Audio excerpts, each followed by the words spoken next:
അതിരൂക്ഷമായ രാജ്യത്തെ തന്നെ ഞെട്ടിക്കുന്ന ആരോപണങ്ങളാണ് ഇപ്പോൾ അനിൽ ആന്റണിക്കും അച്ഛൻ AK ആന്റണിക്കുമെതിരെ ഉയർന്നിരിക്കുന്നത്. പറയുന്നത് മറ്റാരുമല്ല, UPA ഭരണകാലത്ത് കേന്ദ്ര സർക്കാരിൻ്റെ എല്ലാമായിരുന്ന നന്ദകുമാർ പറഞ്ഞത് ശരിയെന്ന് സാധൂകരിച്ചിരിക്കുന്നതും അത് ഉറപ്പുവരുത്തിയിരിക്കുന്നതും മറ്റാരുമല്ല, മുതിർന്ന കോൺഗ്രസ് നേതാവും മുൻ രാജ്യസഭാ ഡെപ്യൂട്ടി ചെയർമാനുമായിരുന്ന ഇപ്പോൾ വിശ്രമത്തിലായ PJ കുര്യൻ. രാജ്യസ്നേഹവും ചരിത്രവുമൊക്കെ വിളമ്പിക്കൊണ്ടിരിക്കുന്ന അനിൽ ആന്റണി എന്ന AK ആന്റണിയുടെ മകൻ CBI സ്റ്റാൻഡിംഗ് കൗൺസിൽ നിയമനത്തിന് 25 ലക്ഷം രൂപ വിലപേശി വാങ്ങി പ്രതിരോധ രേഖകൾ ഫോട്ടോസെറ്റ് എടുത്ത് വിറ്റു. ഇതിനപ്പുറം ദില്ലിയിലെ അറിയപ്പെടുന്ന ഒരു ദല്ലാളായിരുന്നു അനിൽ ആന്റണി എന്ന് ഗുരുതരമായി ആരോപണങ്ങൾ ഉന്നയിച്ചിരിക്കുന്നു ദല്ലാൽ നന്ദകുമാർ എന്ന് എല്ലാവരും വിളിക്കുന്ന നന്ദകുമാർ. പല VIP-മാരുടെയും സഹയാത്രികരായതുകൊണ്ട് നന്ദകുമാർ പറയുന്നതിലും കഴമ്പുണ്ടെന്ന് വേണം കാണാൻ. പക്ഷേ നന്ദകുമാർ പറയുന്ന വിഷയങ്ങൾ കേരളത്തിൽ മാത്രം ഒതുങ്ങുന്നതല്ല. ഇതൊക്കെ ദേശീയ വിഷയങ്ങളാണ്. രാജ്യത്തെ പ്രതിരോധ മേഖലയുമായി ബന്ധപ്പെട്ട വിവരങ്ങൾ തന്നെയാണ്. രാജ്യദ്രോഹ കുറ്റം തന്നെയാണ്. ഇതൊക്കെ ചെയ്തിട്ടാണ് തൻ്റെ അച്ഛൻ രാജ്യദ്രോഹിയായ ആന്റണിക്ക് വേണ്ടി കൂട്ടുനിൽക്കുന്നതെന്ന് കഴിഞ്ഞ ദിവസം പത്തനംതിട്ടയിൽ അനിൽ ആന്റണി കളിയാക്കിയത്. നന്ദകുമാറിൽ നിന്നും അനിൽ ആന്റണി പണം വാങ്ങിയിട്ടുണ്ട് എന്ന നന്ദകുമാറിന്റെ ആരോപണം സ്ഥിരീകരിച്ചിരിക്കുന്നത് PJ കുര്യൻ തന്നെയാണ്. PJ കുര്യൻ പറഞ്ഞത് ഇങ്ങനെയാണ്: ഇടപാടറിയില്ല, പണം തിരികെ നൽകാൻ ആന്റണിയോടോ മകനോടോ താൻ പറഞ്ഞിരുന്നു. എത്ര പണം വാങ്ങിയെന്നോ എന്തിനാണ് പണം വാങ്ങിയതെന്നോ തനിക്കറിയില്ല. ആ പണം തിരികെ വാങ്ങി നൽകണമെന്ന് ആവശ്യപ്പെട്ട് നന്ദകുമാർ തന്നെ വന്ന് കണ്ടിരുന്നു.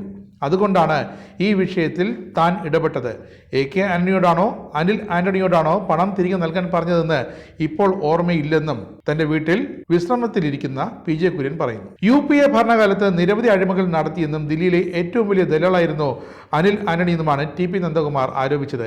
AK ആന്റണിയോട് ഏറ്റവും അടുപ്പം സൂക്ഷിക്കുകയും UPA ഭരണകാലത്ത് നിർണായക സ്ഥാനങ്ങൾ വഹിക്കുകയും ചെയ്ത നന്ദകുമാറിന്റെ ആരോപണങ്ങളിൽ സ്ഥിരീകരണം നൽകുമ്പോൾ കൃത്യമായ മറുപടി നൽകാൻ അനിൽ ആന്റണിയും AK ആന്റണിയും ഇവിടെ ഉണ്ടായിരിക്കണം. CBI സ്റ്റാൻഡിംഗ് കൗൺസിൽ നിയമനം വാങ്ങി നൽകാമെന്ന് പറഞ്ഞ് 25 ലക്ഷം രൂപ അനിൽ വാങ്ങിയെന്നായിരുന്നു നന്ദകുമാറിന്റെ ആരോപണം. എന്നാൽ നിയമനം ലഭിച്ചില്ല. പണം തിരികെ നൽകാൻ അനിൽ തയ്യാറായതുമില്ല. തുടർന്ന് PJ കുര്യൻ, PT തോമസ് എന്നിവർ വഴി ഇടപെട്ടു.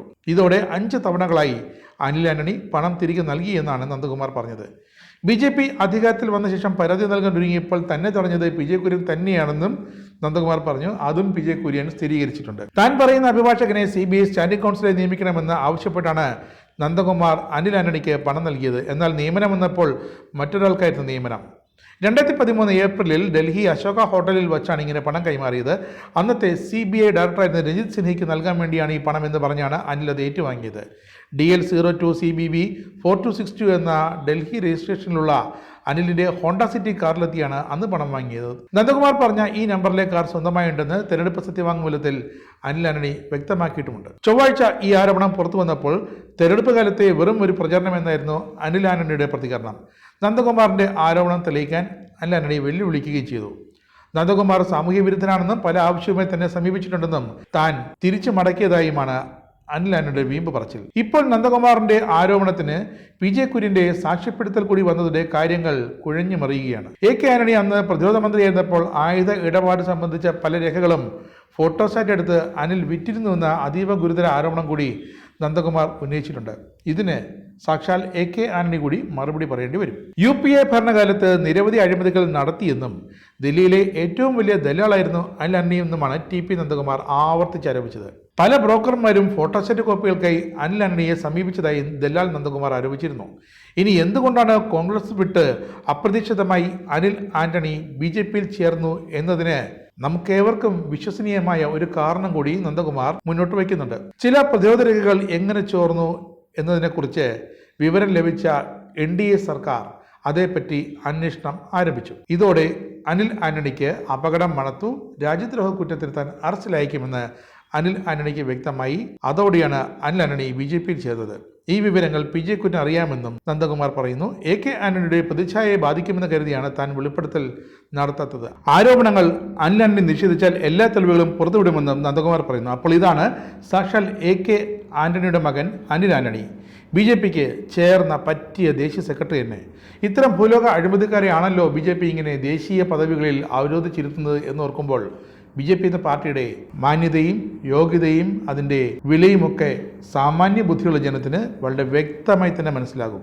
എന്തായാലും ഇപ്പോൾ മനസ്സിലായി കാണും അനിൽ ആന്റണി എന്തുകൊണ്ടാണ് BJPയിൽ തന്നെ വിടാതെ തൂങ്ങിപ്പിടിച്ച് കിടക്കുന്നതെന്ന്.